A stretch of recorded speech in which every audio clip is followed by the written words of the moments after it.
Okay, so now that you understand a little bit about goals and why it's so important, because it all begins with the basis of understanding why are you doing this? If you know your why and why you need to do this so well, your money management will become stronger and a lot more healthier. Okay, so you always want to start with your goal, and if it helps you wake up in the morning and then remind yourself, put some emotions behind it of why is this so important? Why is it important for you to succeed on top of that, right? So you want to structure your day with stuff like that. Now, if you still have some problems, don't worry. Throughout the course, I'm going to give you some tips and tricks on how you can hack your brain to help you overcome these little obstacles that you might have psychologically speaking. Okay? So don't worry about that. Now, this week, especially for this video now, I'm going to be talking to you guys about understanding opportunity. Now, everything that you do in life, if it comes as an opportunity to you, it also comes as a risk. Okay? That's why everything in this world is measured in terms of risk to reward. It's almost like the yin and the yang, right? It's like without light, there cannot be darkness, or without darkness, there cannot be light. There is a balance in this world with everything. Okay? Good and evil, you name it. Everything has a balance to it, right?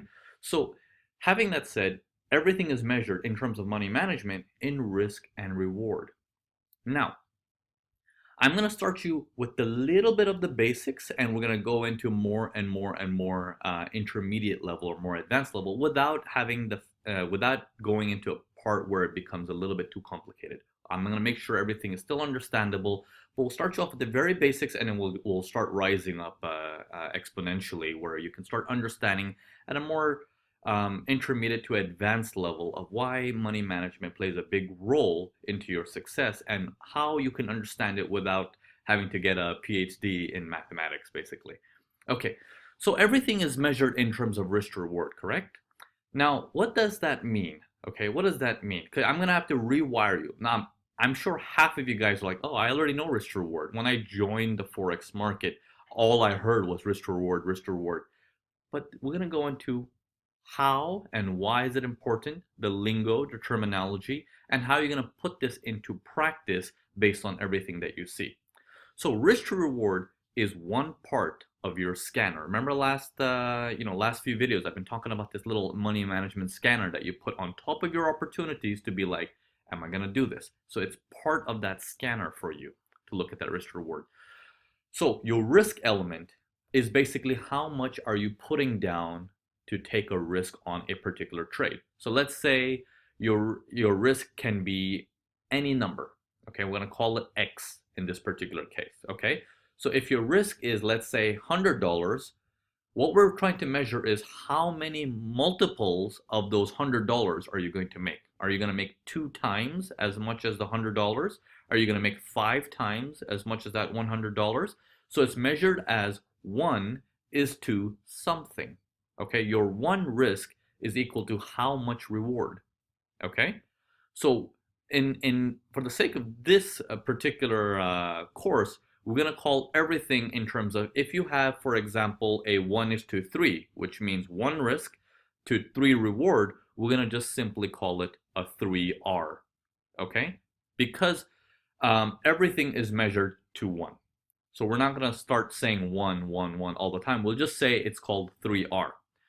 Here's an example. If you are trading $1 as a risk to make $3 as a profit, that is called 3R. Now, to some people, they might risk $1,000 and make 3,000.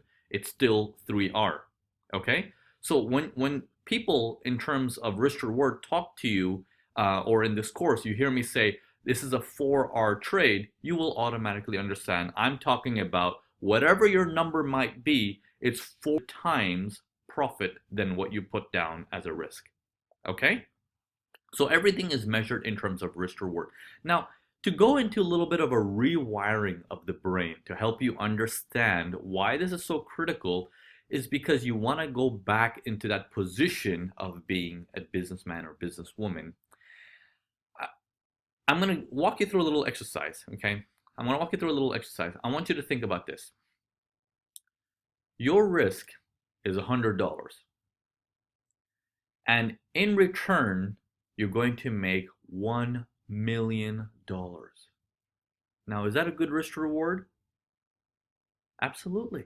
Absolutely. You might be sitting here and be like, wow, that's fantastic. Yeah, I can do that all day long. You know what? Here's 100 with the potential to make 1 million. Here's 100 with the potential to make 1 million. The problem with that is many people get attracted to the 1 million. Okay? Many people get attracted to the 1 million for 100. Oh, yeah, even better.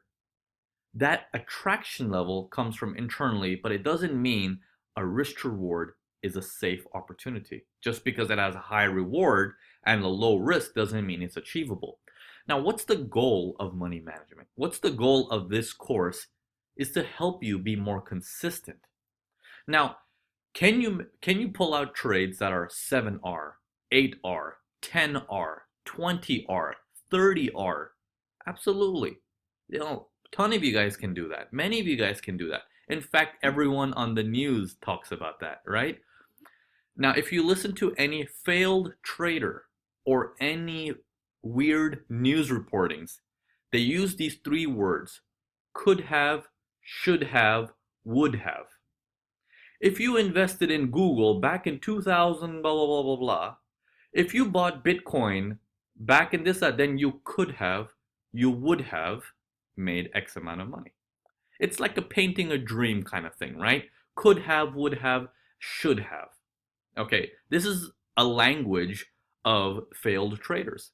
Okay, language of failed traders. Now, when you begin trading, when I began trading, I was always looking at charts and I saw a big move happen and I was like, oh, if I entered over here, down here, and I put down maybe $1,000 or something, I would have, or I could have made so much money. All these dreams started to come in, right?